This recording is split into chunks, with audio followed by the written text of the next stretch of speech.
Welcome to Meet the Author, where you can join in on insightful conversations with best-selling and award-winning indie published authors. Your hosts today are Rob and Joan, who themselves are indie published authors, book publicists, and paranormal investigators with Tampa Bay Spirits, based in Tampa Bay, Florida. Thanks for dropping by. And now, on with the show. Hi, I'm Rob. And I'm Joan. We're really glad that you're here.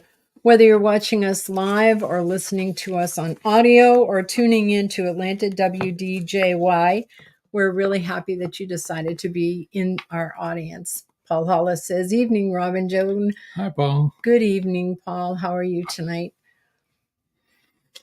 Well, it's been a rainy, stormy day. But the rain stopped now. Yeah. Oop, Marjorie Deering says, "Hey, Marjorie. Hello, I made it tonight. It's good to see you. It's good to see you too. See you and have you on board. Yeah, glad your computer's doing okay. There you go.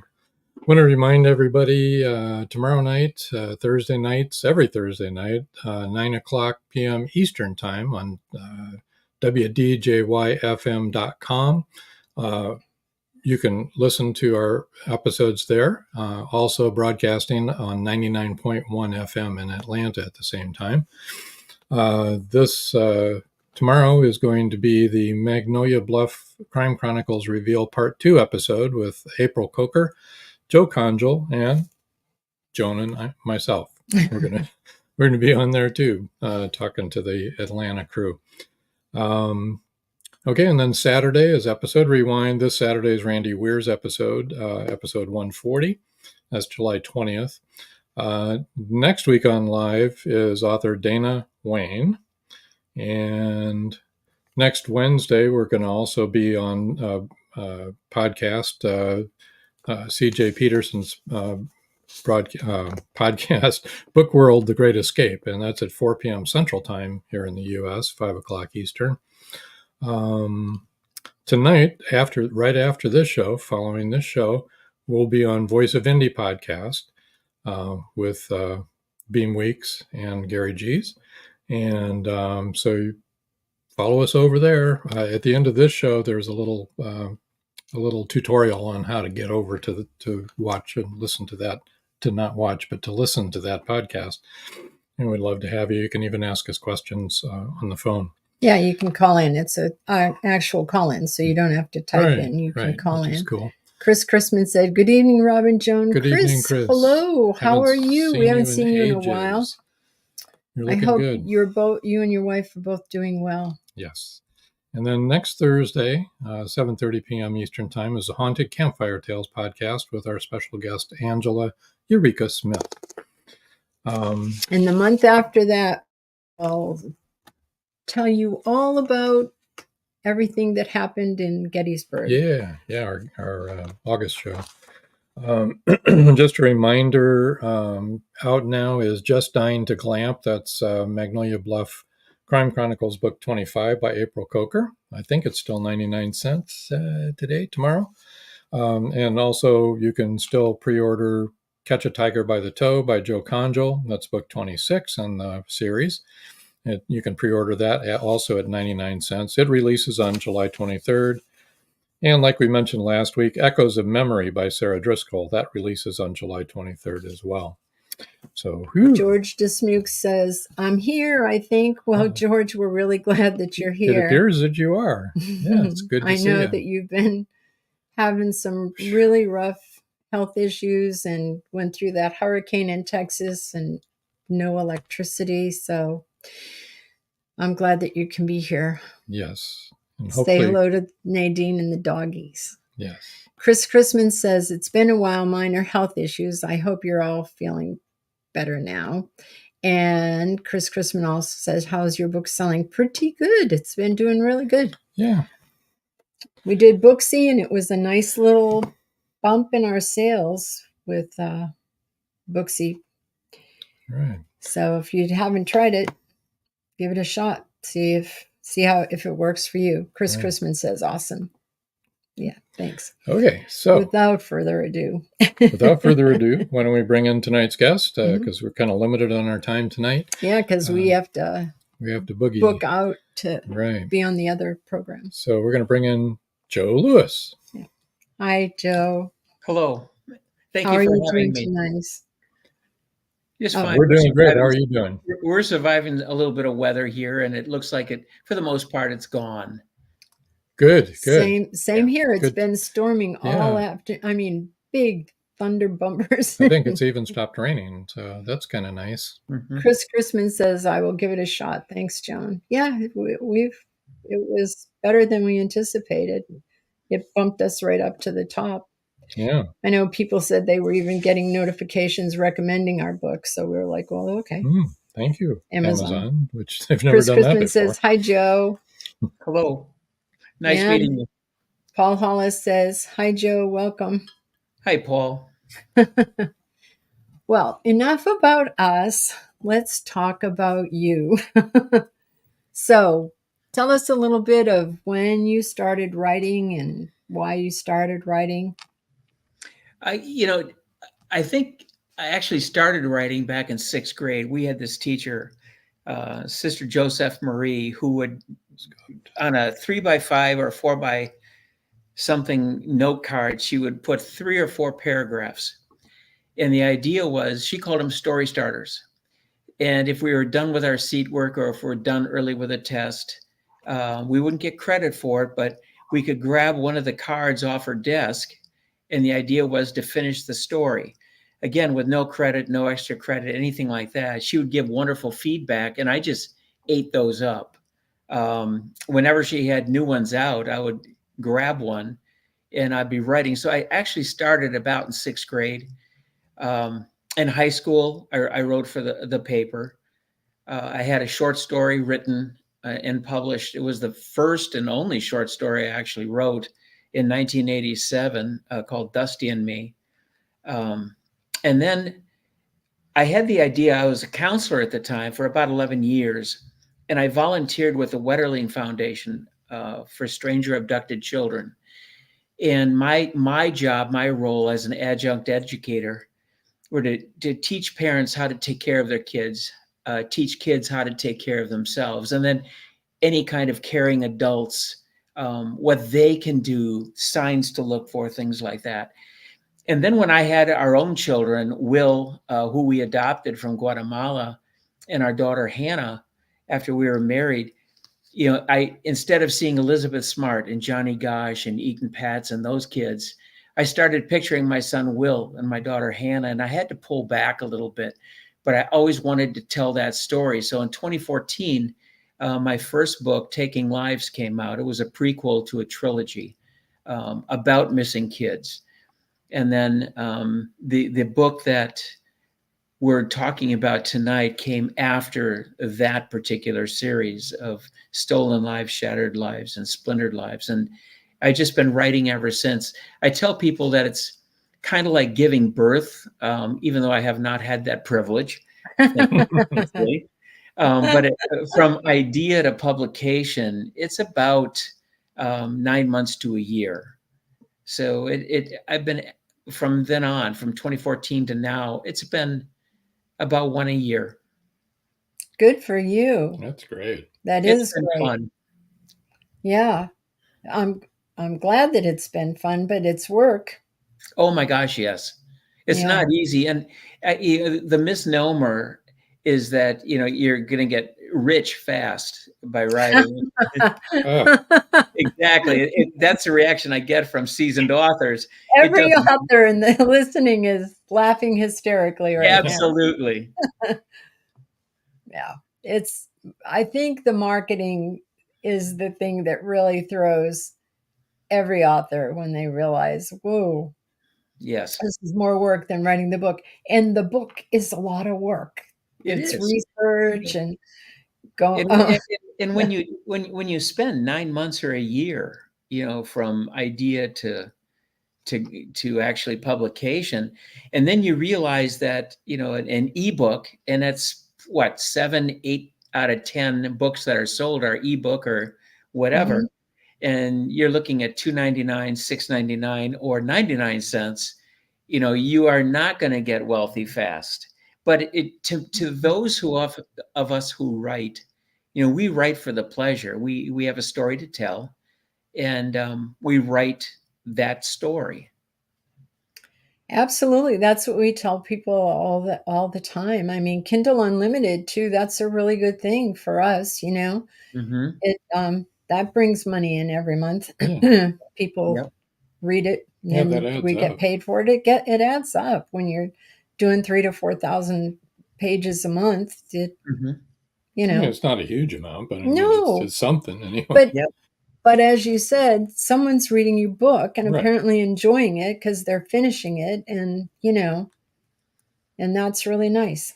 Mm-hmm. Which brings us to reviews. Please review if you are listening. Oh, if absolutely. if you read a book and you enjoy it, please leave a review and explain why you liked it.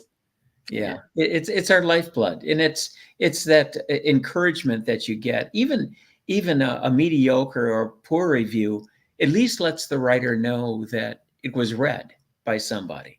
Mm-hmm, mm-hmm. And like you said, we all have a story to tell, and we want people to read the story and be entertained by it, Mm-hmm. to cry or to laugh or, whatever it is that we're going for. Yep. And yeah, Chris Chrisman says it's social proof. Yeah, it is. Yes, absolutely. Yeah. And I'm not talking about reviews from your cousin and your brother, and when it's a stranger that you get a review from, somebody you've never met, that Mm-hmm. really makes your day, especially if they liked your book. Marjorie Deering says every author needs a pat on the back or a kick. Oh, a pat. Sorry. Apparently, these are new glasses too, Marjorie. So I have no excuse. Every author needs a pat on the back or a kick in the shin to keep them frying pan motivated. on the head, Right. Very funny. I accidentally hit him with a frying pan on the head, and I will never live it down. And it must have been 15 years ago, but I still hurts. Still hurts. Yeah. Trauma, PTSD. Well, if Mr. Ninja hadn't, we had, one of those hanging pot things, and I was working on the kitchen island cooking something, and I reached up to get a frying pan, and he came up quietly behind me to kiss me, and I turned around to get something with the frying pan, and it just happened to hit him. It was like Al Kabong in the cartoons, It did. It made that sound, kabong.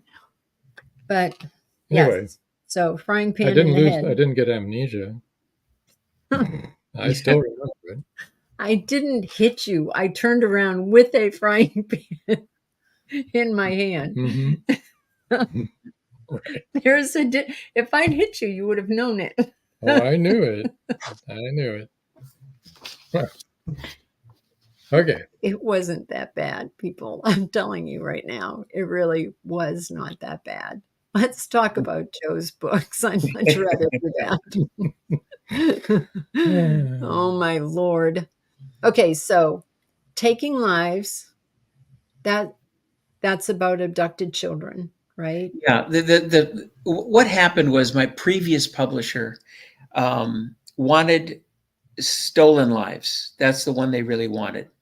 And they asked if it was they said but, and I thought, okay, here come the rewrites. And they said, can you make it a series? And I said, sure, because the first step is rescuing the kids and bringing them back home. But then what is life going to be like after all of the stuff that happened to them to be reintegrated back into the family and the community? What's that going to be like? And you still have some bad guys that are still running around. So books 2 and 3 of that series really ties up the loose ends. The other part of that but was, can you write a prequel that would introduce the reader to the series? And that was Taking Lives. And it's a shorter book. I ended it purposely on a cliffhanger. And I preceded Stolen Lives by about 2 years for Taking Lives.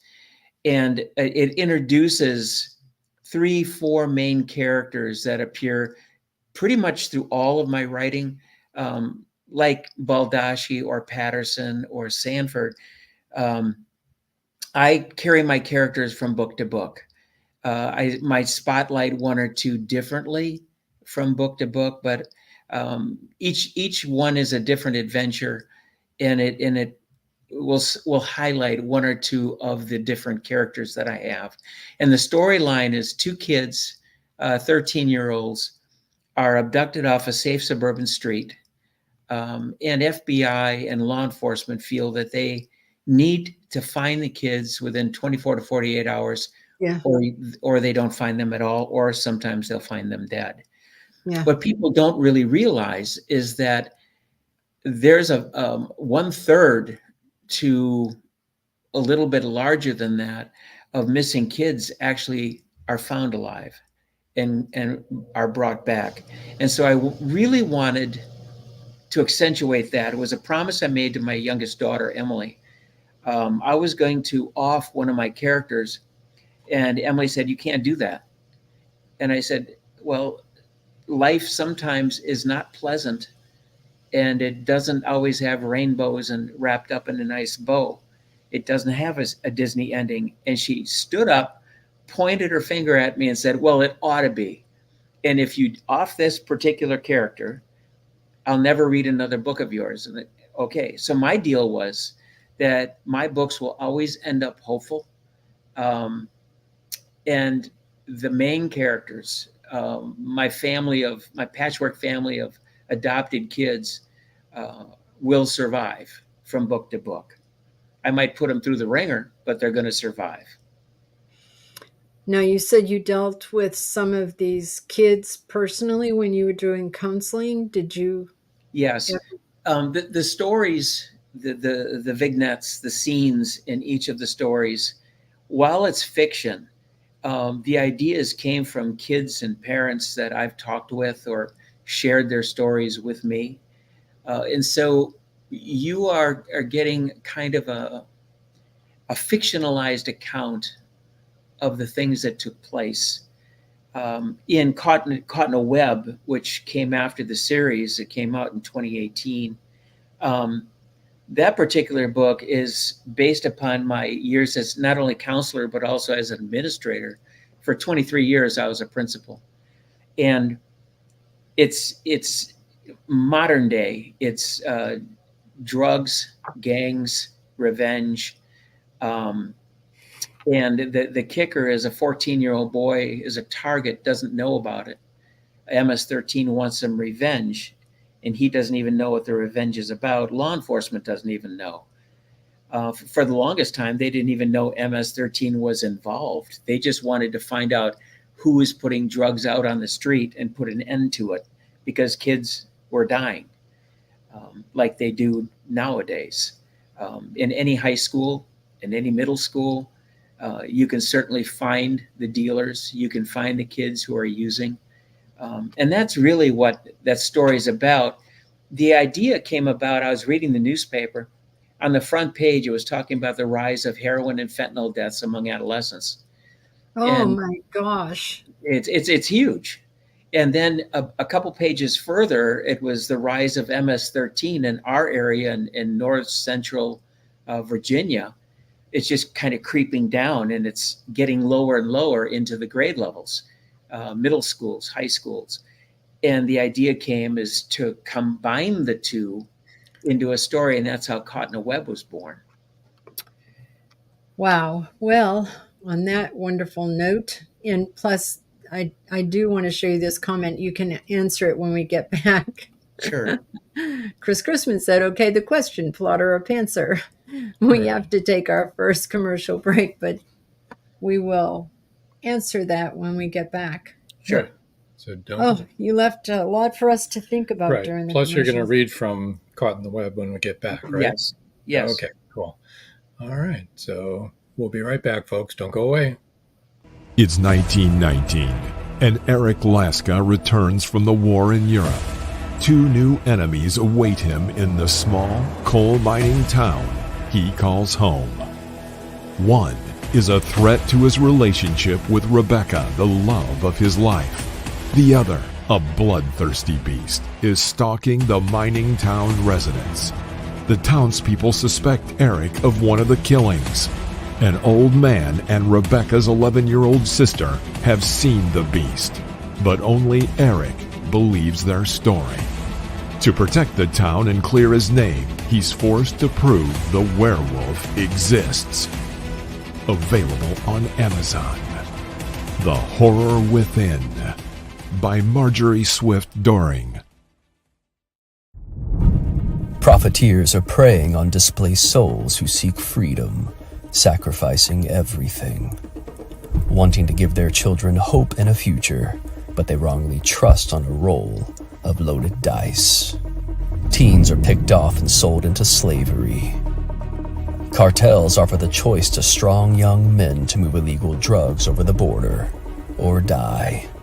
The R Group and CATS team leaders want to end Mateo's inhuman business model. The heroes must derail the human exploitation and opioid epidemic, killing people in increasingly dramatic numbers. If they can save even a few from the jaws of death, they win. The present-day battle is in full swing, yet it can end badly for humanity unless the Enigma heirs triumph. Who will survive the onslaught? And how fast can they make Mateo pay?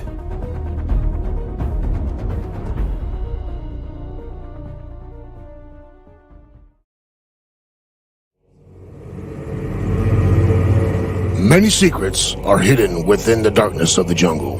Now comes part 4 in the Jaguar series by retired Hollywood scriptwriter George Dismukes. In this saga, Brandon, Andrea, and Naja, the Black Jaguar, go deep into the Mato Grosso jungle on a mission to rescue 2 kidnapped children. During their journey, they encounter many dangers, including Yanomami Indians, bent on revenge for the murder of one of their warriors. Return of the Jaguar is book 4 in the Jaguar series, starting with 2 faces of the Jaguar, the Lost City, and the Jaguar's Quest. All 4 are available on Amazon, Barnes & Noble, and other bookseller websites worldwide. Return of the Jaguar is a must-read.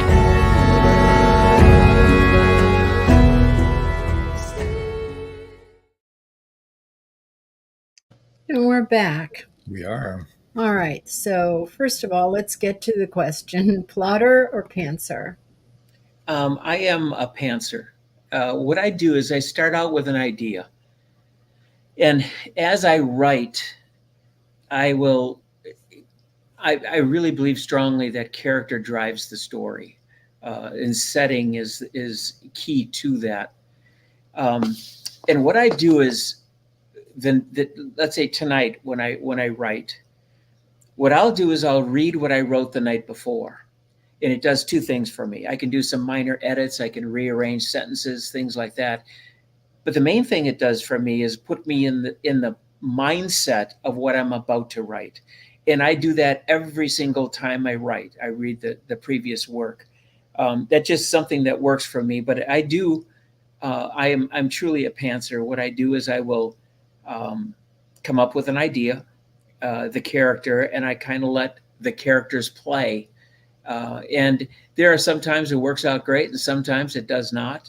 I'll end up rewriting parts of a previous chapter, and go from there. But it has worked out for me.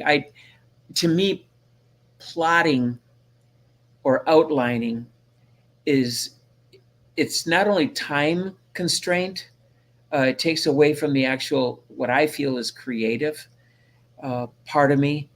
But it's also constraining in that if I have to stay with this particular plot or the outline, it doesn't feel as free to me to be able to explore a character's mindset or a character's action or whatever. So I truly am a pantser. I'm very comfortable with that. Yeah. I think a lot of the authors that we talk to are pantsers. Some are Seems to be the majority, plotters. though, I think. Yeah. Mm-hmm. And those who plot are passionate about it. With that same question, sometimes I'm asked, do I know the ending, as I write? And the answer is yes and no. Mhm. There's going to be a part of in the writing as I'm doing with my laptop. There's going to be a time when the ending will actually occur to me. The only time that did not happen was in the last book I wrote called Fan Mail. And I was finished, I want to say it was after chapter 2 or chapter 3 when the ending actually came to me. And I stopped where I was and I actually wrote the final 3 chapters. And I just kind of set them aside and I just wrote to those chapters. And when it came time for the final edits, I didn't really have to change much at all of the ending because to me, it was just very solid, very satisfying. And there's a saying, I think it's Stephen King who said it: if there's no tears in the writer, there's no tears in the reader. And I absolutely believe that. That's true. Yeah, there are times when I'm writing, I'm laughing, and Yes. my wife Kim will turn to me and go, "What are you laughing at?" And What I just wrote. It's this character, and she'll just kind of roll her eyes and shake her head and things like that. Or there are times when I'm weeping, and she goes, "What's wrong?" Yeah. And I said, "Well, this guy did this," and she again rolls her eyes and shakes her head. But again, if you don't feel it as a writer, the reader is not going to feel it. Not going to come across. That's what I think. That's what I think. It has to be. Otherwise, it's just not effective writing, I think. I mean, we will sit there and laugh about what we just wrote or cry. Yeah. We cried at the ending of this book. You might as well have an AI do it, Yeah, exactly. Right? But no seriously, Chris Chrisman said it's whatever works for you. Yeah, whether they're a plotter or a pantser. Yeah, I agree. Everybody has to do what's comfortable for them. There's not a right or a wrong. It's just your particular method. It's interesting to know. Well, yes, it's how you work the best. Right. The best work that you do is right, and that way. Sometimes some of the things that you're sharing might hit home to somebody else, and they think, "Oh, I got to remember that," So that's what's good about sharing. That's why we talk about this and figure that out. Yep, and listen to what everybody has to say. Right. Yep. So, which book would you like to read from tonight? Oops, we've got another comment. Wait a minute. Oh, Chris Chrisman goes, Chevy or Ford, LOL. Yeah. It's obviously, but that's yeah. Whoops, I'm sorry, Marjorie. As a Wisconsin born and bred person, I like the Green Bay Packers emblem on a Virginia. Just saying. Proceed, LOL. Yeah. Marjorie, my wife and I are both from Wisconsin. When I grew up, born and raised, and then I did not know my wife back in Wisconsin. We actually had to meet on a campus in California. She was a PE teacher and head softball coach. I was a counselor. That's where we met. And it turns out, ironically, I went to a co-ed boarding school in northeastern Wisconsin in St. Nazianz at JFK Prep, which was 10 miles away from where she lived, which was just a weird coincidence. And it's one of those things where you think it's just meant to happen.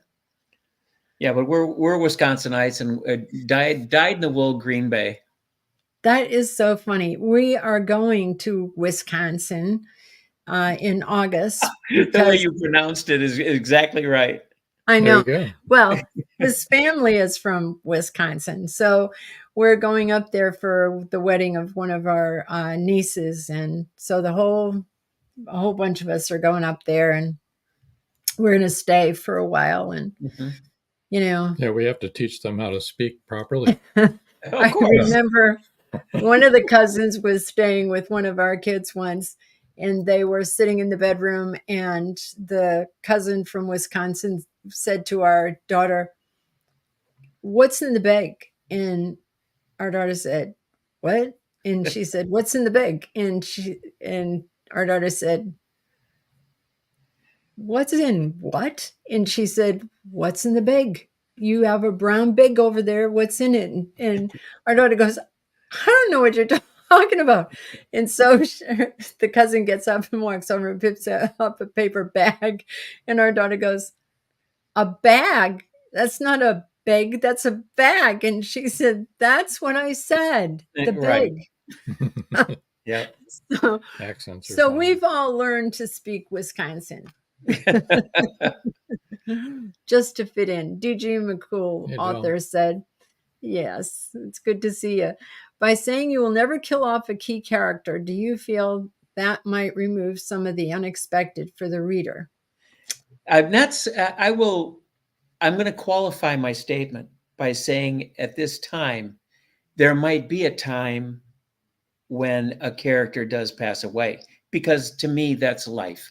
Life happens, especially when you dabble in the world that I'm in, which is thriller, crime, mystery. Things happen, unfortunate things happen to people. And so I will never say never, but at this point in time, I'm comfortable saying that there's always going to be an ending of hope. And I think my readers appreciate that. Yeah, having hope. Yeah. So back to the reading. Yeah, let's, you want to set up your scene? Sure. Is it It's, from Caught in a Web? Mm-hmm. Yes. What I'm going to read is, it's really a short chapter. It's chapter 4 in Caught in a Web. And one of the main characters, Detective Jamie Groff. All my stories, for the most part, take place in Wisconsin, in Waukesha, which is a place where I consider to be home because it was kind of a very fun time in my life. I spent 5 years there as a social psychology teacher and head basketball coach there. And it just, What? to me, yeah, I was a former head basketball coach, high school and college, not college. You might head know coach. his brother. His brother is in Waukesha, and he was a band teacher. Band teacher. What's his name? Brian Carter.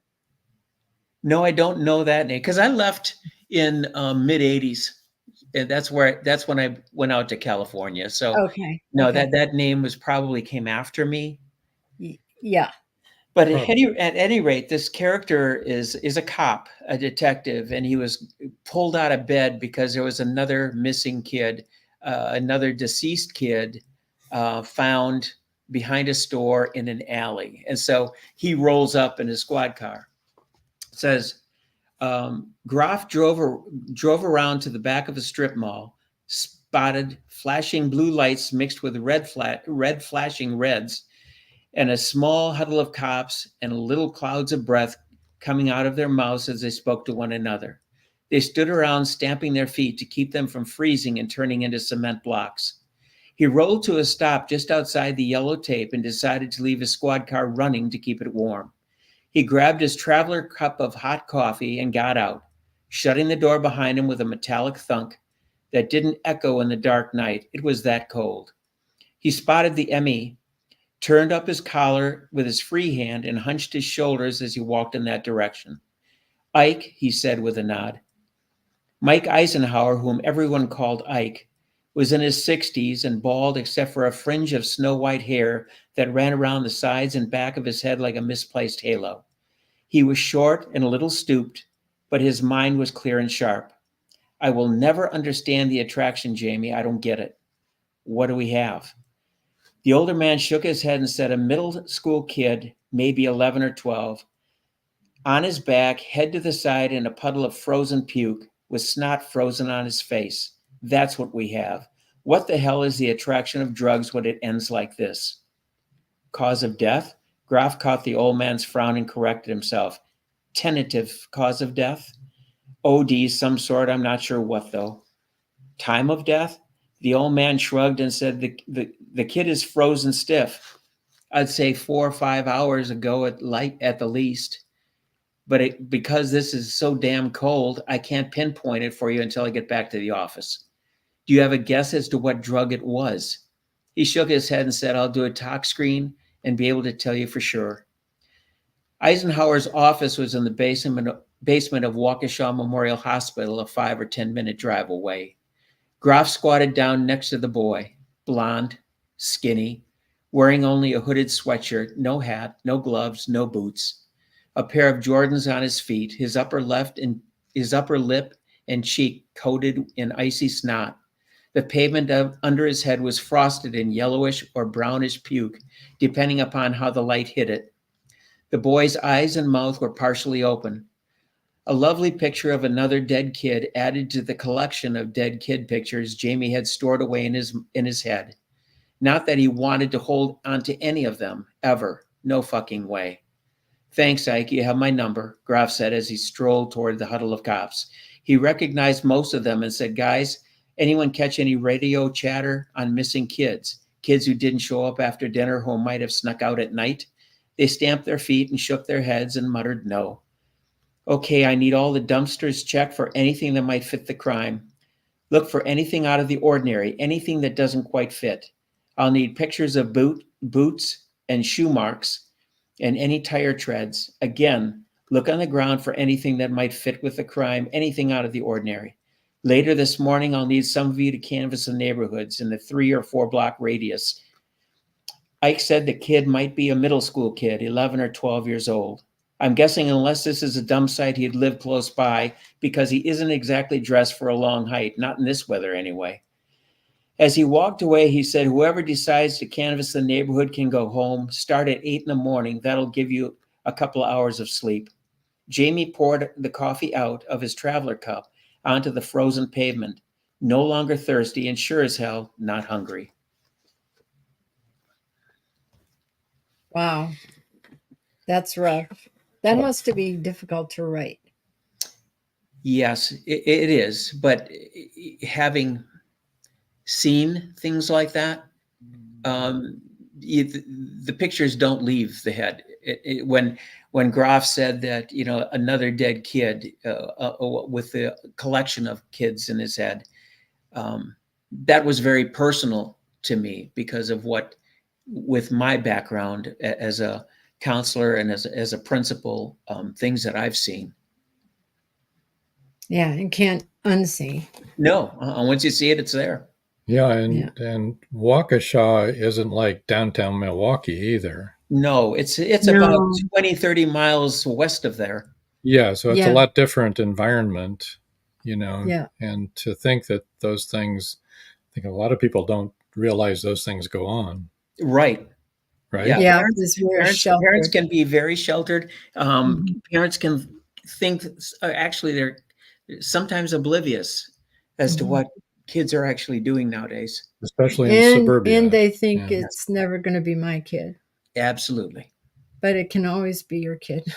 Always. DG said, it makes sense, thanks, when you were talking about your character and how there might come a time when one of them would end up dead. Sure. Paul Hollis said, great read, Joe. Thank you, Paul. Appreciate that. And Marjorie Deering said, grim and hard-hitting, a good reading. Thank you, Marjorie. I appreciate that. Yeah. Yes, because you meant it to be grim and hard-hitting. Right. And I had to paint a picture of what these guys are going to be saying. And what was nice is Jamie Groff, even though that is a character in my book, Jamie is he's actually a real life cop. He is a sheriff. He's a police chief in a small town. Before that, he was a detective.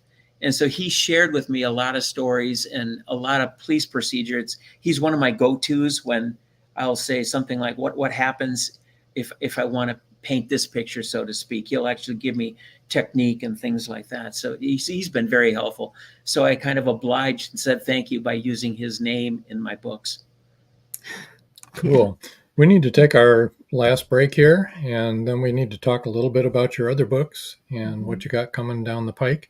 And so don't go away, folks. We've got a lot more to talk about. An unforgettable mystery thriller that will transport you back to 17th century England. Introducing Dream of Courage, facing fear head-on, your passport to 17th century mystery, mayhem, and murder. Follow Robert and John Rushworth through Leeds' bustling Brigade District, where danger lurks in the shadows, embodied by the thief-taker Jacob Wilding. You will laugh, you will cry, and be in awe of the twists and turns. Its meticulous attention to character development, emotional nuance, and the unfolding of the story's layers. promise a compelling and emotionally charged journey. The U.S. National Times said, modern writers usually don't know what it was like to live in the past, but Rushworth Brown does this with great skill. Uncover the secrets of Smythe, the enigmatic tavern keeper who sends Robert to the Haven, to the pirate Captain Girlington. Will he outwit danger in the nick of time? Have you wanted to publish your story? Have you thought about self-publishing?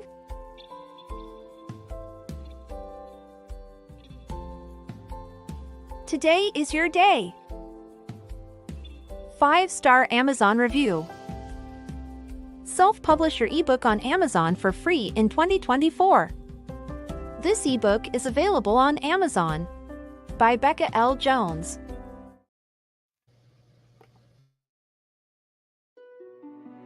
Paradise, my prison. Charlie Flint awakens from a deep sleep and finds himself alone on a tropical beach surrounded by a palm tree jungle and exotic animals. He cannot remember who he is or anything about his life. First, he must find food and build shelter and protect himself from hidden dangers. As his memory gradually returns, it reveals what a very flawed person he is. A man who made too many mistakes, made too many enemies. The implications of the truth are staggering. How did Charlie get there? And will he save himself? Paradise, My Prison is the riveting new suspense thriller from retired Hollywood scriptwriter George Dismukes. Paradise, My Prison by George Dismukes is available in jacketed hardcover, softcover, and all ebook formats worldwide. And we're back. We are back. I have to just say this. Marjorie Deering says, at least Waukesha isn't too tricky to pronounce. Frankly, I love hearing national newscasters trip over the names of Wisconsin towns and cities like Oconomowoc. It's hysterical. Absolutely. Yeah. Well, it's really weird that, his brother and wife and all the cousins come from Waukesha. Sure. I mean, we knew you as being from Virginia, so that Didn't even think about it. Yeah. We've been in Virginia for the last since 2008, so it's been a while. But we get back every year just to visit and things like that, and also to catch a Packer game. There you go. There you go. That Gotta makes Marjorie happy. Yeah. So I want to let everybody know what your website is so they can get in touch with you. It's JRLEWISAUTHOR.com. That's pretty easy. Okay. JRLewisAuthor.com. And they'll be able to find all my books there. They'll find 2 blogs there, things like that.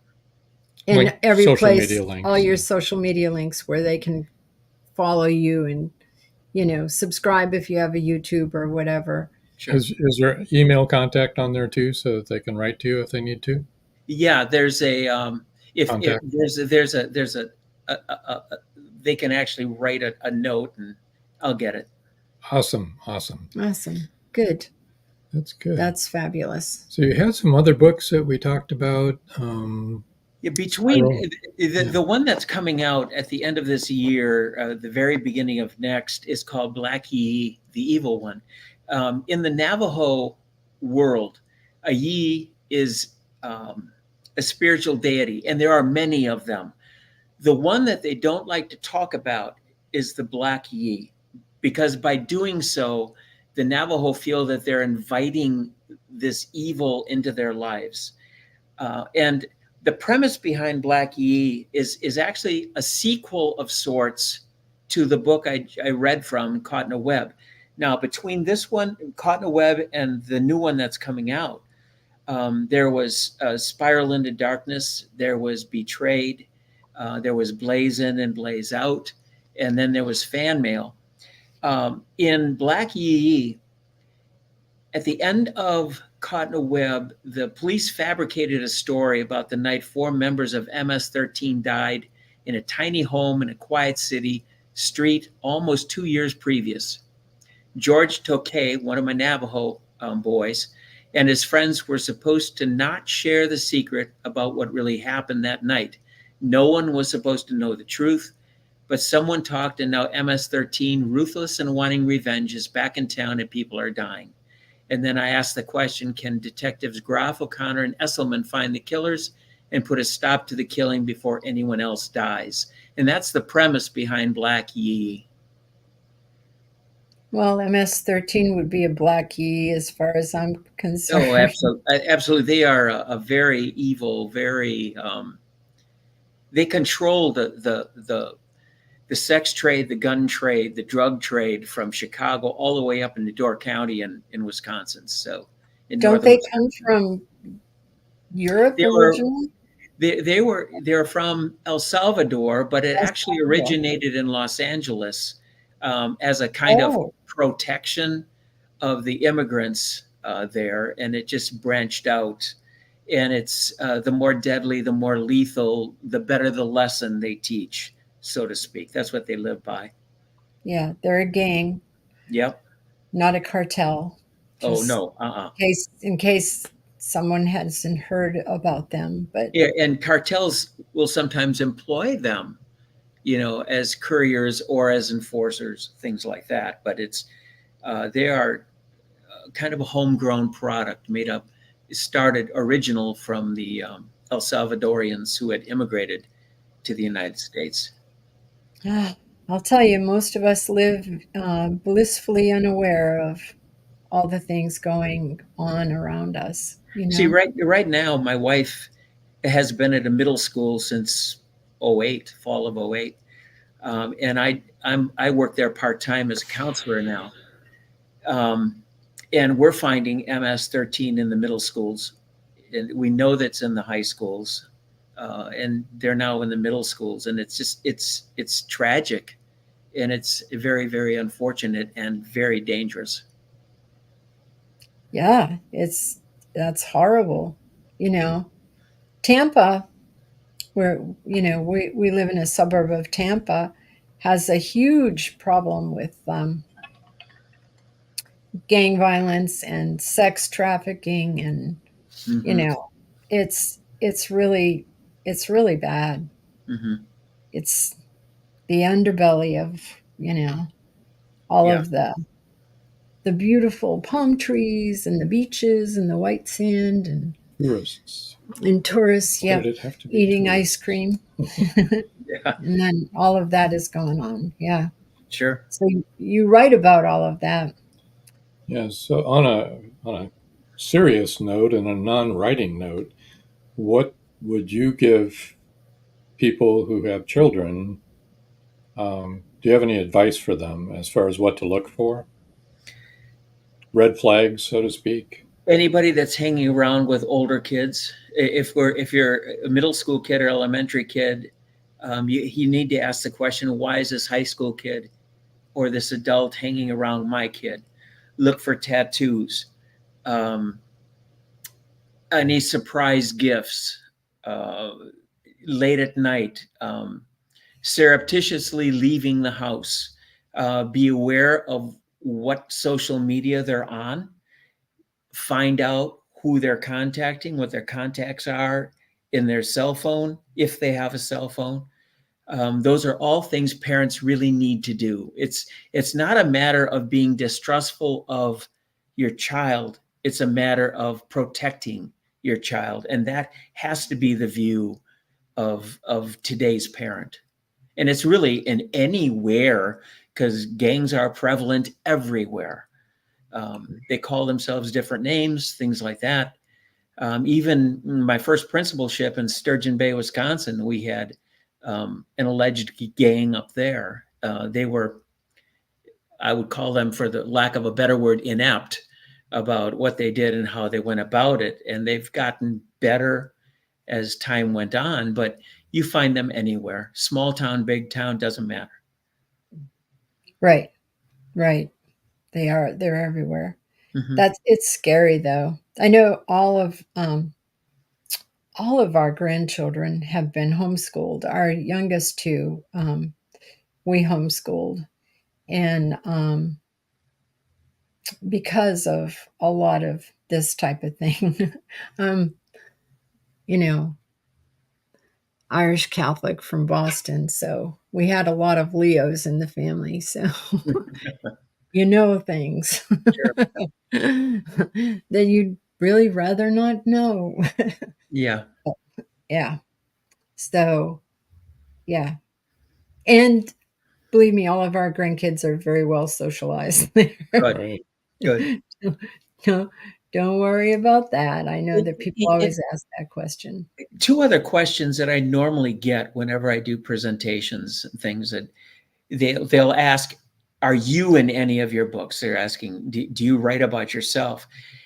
And I think for any author, and those authors that are with us tonight will probably nod and shake their heads when they say, you cannot escape that when you write. There's going to be bits and pieces of the writer in those stories. And Oh, each of yeah. the characters, not totally the character, unless you're writing a memoir or an autobiography, but you're going to have bits and pieces, your experiences, things that have happened, things that have been said.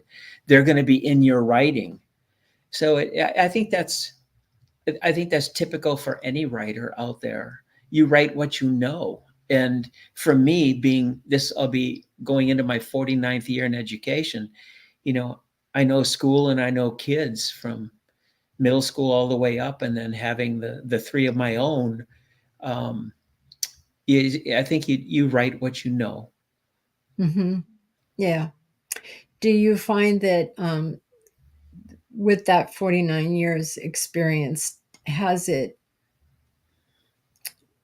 I don't want to say hardened you but toughened you in any way or made you leery? I know it's something that Leos have to deal with, is not seeing everybody as what they see every day. It's I am a Pollyanna. I will, if somebody asks me, is the glass half full or half empty? I'm going to say it's almost full. That's the way I view life. I'm a very spiritual person. So when I write about my characters having, this experience, that experience spiritually, that comes from me. Like I said previous, that some of the characters that I've written about, they've shared their stories with me, and so I shared them in my books, fictionalized, of course. But I think it has not hardened me. I've certainly seen a change from when I first started teaching back in 1976 to now. It's been very different. My first teaching experience was out in Wyoming in a high school of 72 kids. And if you add the Wow. 7th grade to the high school, it's a whopping 110, where I Neat. taught social studies and was a head basketball coach for 3 years. Those are hardworking ranch kids. And those kids are very different from the kids I found in Waukesha, and very different from the kids I found in California, where I was on a campus in Montclair as a counselor with 3 active gangs: OVS, Dog Patch, and Pomona Kings. And we had a shooting, we've had 2 knifings. So I wouldn't say hardened. I wouldn't even say jaded. I've just come to expect the unexpected and to appreciate that kids are going to be different. And you accept them from where they are, and you try to bring them forward from there. There you go. And always hope for the best. Yeah. Absolutely. Well, we're going to end on that note because that's a good note to end on. I want to, as far as your next book, it's Black Yé'ii, and that's going to come out in January. Is that right? Yes. I'll have author's copies sometime this fall, generally around Thanksgiving-ish. And then it'll come out January 2nd, out of pre-order and into Amazon books and Barnes and Noble, things like that. Okay. And what about fan mail? That is available right now. Okay. It's being made Yes, into you know. audio. It's not there yet, but it's Okay. paperback and email.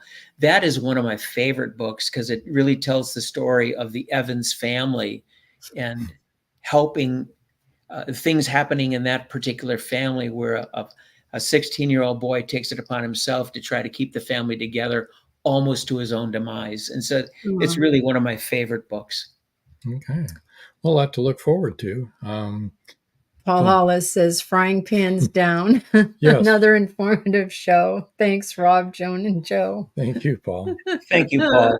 I appreciate your support, Paul, over the years. Thank you. I know, he's fabulous, isn't he? So we're going to move you over to the side. Thank you so much. It was so good to meet you, and look forward to maybe having you back on the show again in a few months. Would love to anytime. Thank you, guys. Appreciate it.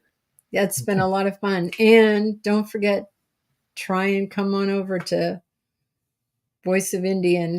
Yeah. You can ask us some pertinent questions. Right. Stay tuned here after we sign off here for the little video on how to get to that podcast. And we'll see you next week when we have our guest, Dana Wayne. And looking forward to that. And I guess until next time. That's all, folks. It's been great seeing you all tonight.